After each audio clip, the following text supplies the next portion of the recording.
become big news as celebrities share photos on Instagram. It's completely unnecessary. It's done only for cosmetic purposes. It's a painful procedure. It is wholly on the rise, and unfortunately, a lot of that has been through these dogs being seen on certain social media sites and celebrities purchasing them. Lyons Lair had built up quite a reputation. It was breeding, cropping and selling dogs for as much as £7,000 each. Among its clients, cage fighter Aaron Chalmers and Leanne Pinnock from the girl band Little Mix. Both now own dogs, which were the subject of this prosecution. Both ITV News Central and the RSPCA tried to contact the celebrities for a comment, but without response. There's no doubt they purchased the dogs with cropped ears from Lyons Lair, although there's no evidence to say they asked for the cropping to happen. The man behind the business is Simon Davis. He arrived at Coventry Magistrates Court having already pleaded guilty to 7 counts of ear cropping. The court was shown photos from his mobile phone and WhatsApp conversations which suggested cropping was happening and that he knew it was illegal.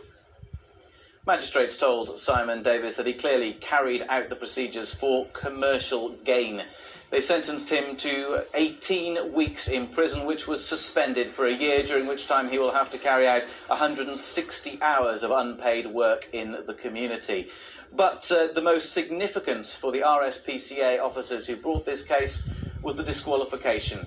Davis has been banned from owning, keeping or trading dogs for life.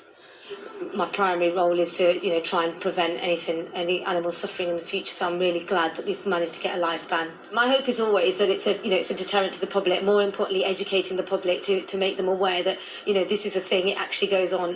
People crop dogs' ears and then they sell them for a lot of money. Please don't buy a puppy with cropped ears. Simon Davis can no longer work with dogs, but while the demand for ear cropping continues, there are always likely to be others willing to take the risk. Gareth Owen, ITV News, Coventry. Well, meanwhile, the owners of 5 dogs who went missing while in the care of a dog sitter say they're still looking for answers. Louise Lawford ran the dog boarding firm Pawford Paws in Sutton Coldfield and allegedly lost 5 dogs while out walking them last year. Well, today she pleaded guilty to licensing breaches and an animal welfare offence, but in a bizarre twist, the prosecution said they did not accept her claim that she had lost the dogs. Our reporter Catherine Reid has been following this story. We can talk to her now. Catherine, a complicated one this. Just tell us what